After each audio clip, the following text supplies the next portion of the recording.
Imani ni nini? Hili ni swali la watu wengi huwa wanajiuliza sana. Leo nitawaambia nini maana yake. Ni mimi mtangazaji wako, Celine. Imani ni hali ya kuamini kwa moyo wote bila kuwa na mashaka, hasa kuhusu mambo yasiyoonekana kwa macho au yasiyothibitishwa moja kwa moja kwa ushahidi wa kimwili. Kwa ujumla, imani ni msingi wa maisha ya mwanadamu kwa sababu huongoza mawazo, maamuzi na matendo yake ya kila siku. Watu wengi huifahamu imani zaidi katika muktadha wa dini, lakini kwa upana wake, imani inahusu pia kujiamini, kuwaamini wengine na kuamini katika maadili fulani ya maisha. Katika dini ya Kikristo, imani hufafanuliwa kwa namna ya kipekee. Katika kitabu cha Biblia, hususan katika Waibrania 11:1, imani inaelezwa kuwa ni kuwa na hakika ya mambo yatarajiwayo, ni bayana ya mambo yasiyoonekana. Hii inaonyesha kuwa imani si jambo la kubahatisha, bali ni uhakika wa ndani unaomfanya mtu asimame imara hata katika hali ngumu.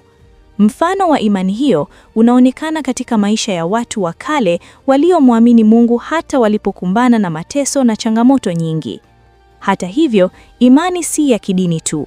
Katika maisha ya kawaida, mwanafunzi anapojitahidi kusoma kwa bidii, huwa na imani kwamba atafaulu mitihani yake.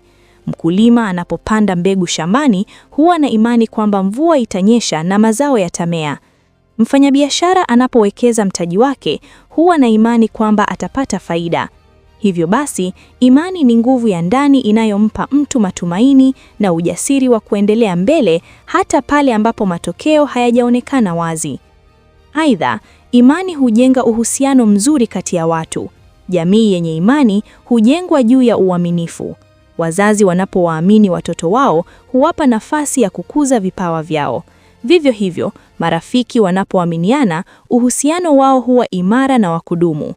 Pasipo imani, jamii hujaa mashaka, hofu na migogoro. Kwa upande mwingine, ni muhimu kutofautisha kati ya imani ya kweli na upofu wa kufuata mambo bila kufikiri. Imani ya kweli inapaswa kuambatana na hekima na maarifa. Mtu anapaswa kuchunguza, kuelewa na kisha kuamini kwa msingi thabiti. Imani isiyo na ufahamu inaweza kumpeleka mtu katika maamuzi mabaya au kudanganywa kwa urahisi. Kwa hiyo, imani ni nguzo muhimu katika maisha ya mwanadamu. Ni chanzo cha matumaini, ujasiri na ustahimilivu. Imani humsaidia mtu kusimama imara wakati wa majaribu na kumtia moyo wa kuendelea kupigania malengo yake. Bila imani, maisha yangekuwa ya hofu na kukata tamaa. Hivyo basi, kila mtu anapaswa kujenga na kuilinda imani yake, iwe katika dini, katika nafsi yake mwenyewe, au katika mahusiano yake na wengine, kwa sababu imani ndiyo mwanga unaoongoza safari ya maisha. Hii ndiyo maana ya imani katika maisha yetu ya kila siku. Hivyo basi, haya ndiyo maelezo yangu mafupi kuhusu imani. Jina langu ni Celine. Usisahau kulike na kusubscribe kwenye chaneli yetu. Asanteni kwa kunisikiliza.